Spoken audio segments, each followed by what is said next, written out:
Welcome to GMAT Decoded. In this channel, we will simplify GMAT preparation. I am your host Shobhik and I am an alumni of Indian School of Business. All of you know that current GMAT version is going to retire on 31st Jan this year. So in this channel, we will discuss only GMAT Focus Edition. In today's video, we will discuss three things. We will try to understand what is the structure of GMAT Focus Edition. We will understand what remains same compared to the current version and what is going to change. And at the end, we will discuss how you should prepare for it. What should be your mental model? Now, before going there, I want to demystify the importance of GMAT score in your overall application. Normally, GMAT score constitute for upper single digit to lower double digit kind of weightage in your overall application. So, it is really important to have a good GMAT score. But the definition of good really varies from school to school, and even for a particular school, it varies from person to person. We will discuss all about this today. But now let us first understand what is the structure of new GMAT Focus Edition. So there are three sections: quant, verbal, and data insight. There is a lot of focus on the data insight section this time. While this section seems to be new, but the earlier version of GMAT had it in some other form. The renewed focus on data insight is because data is the new oil. Post MBA, whichever vertical you work for in your job or in your business, you will see that there is a lot of data crunching. So GMAT is basically preparing you for the real life scenario. Coming to the features, first change is that now you can choose the sequence you want to follow for the three sections. You can do that based on your strength and weakness. So it is really a positive change for the applicant. Now for each section, you can edit up to 3 answers after you complete the section. Remember, GMAT is an adaptive test. So even if you can review and edit 3 answers post completing the section, you will improve your score a bit, but difficulty level of the other questions are not going to change then. Scoring pattern has also changed. But the major important point to be noted here that there are going to be much more granularity on the higher percentile level. So GMAT basically wants to distinguish between an excellent score and a very good score. You may think how schools are going to differentiate between score in Focus Edition and score in Current Edition.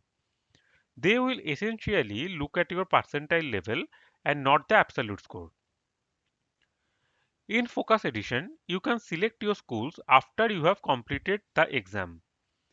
If used properly, this feature can save you some money. After the test, you will get a free detailed performance insight, but this is for the person who wants to take a retake.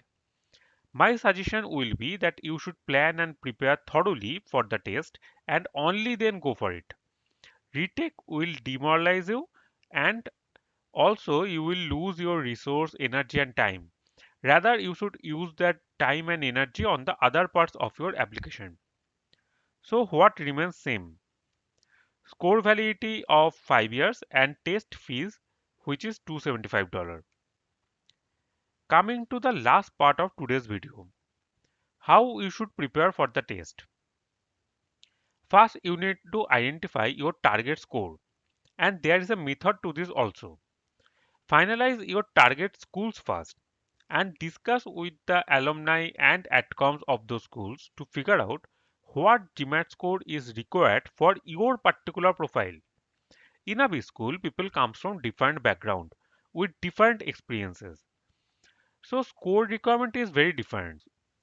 For example, if you come from a non-quant background, your school might like to see a good quant score in your GMAT. So it is not same for everyone. Once you have finalized your target score, use GMAT website free practice test to identify your strength and weakness. Take the test in time-bound manner. Without understanding your weak areas and without rectifying those, you will not be able to make a big change in your overall score. Once you have identified your weak areas, practice on them untimed. Try to understand whether your method is correct or not. When you have sufficient understanding on the subject matter, check your progress by taking a time-bound subject-wise test. Once you are satisfied with your progress, take a full test from the GMAT website. The reason I am asking you again and again to use GMAT website because this is the standard you should expect in the real test. It's better not to waste time and energy with any other source. I have seen people solving unnecessary difficult questions and get themselves demoralized. Remember, GMAT does not test advanced math skill or advanced English skill. It is a test of your reasoning ability, interpretation skill necessary to make day-to-day business decision. Once you are getting your target GMAT score consistently, you should go for the real test. This is the process I personally followed and it helped me. This is all for today.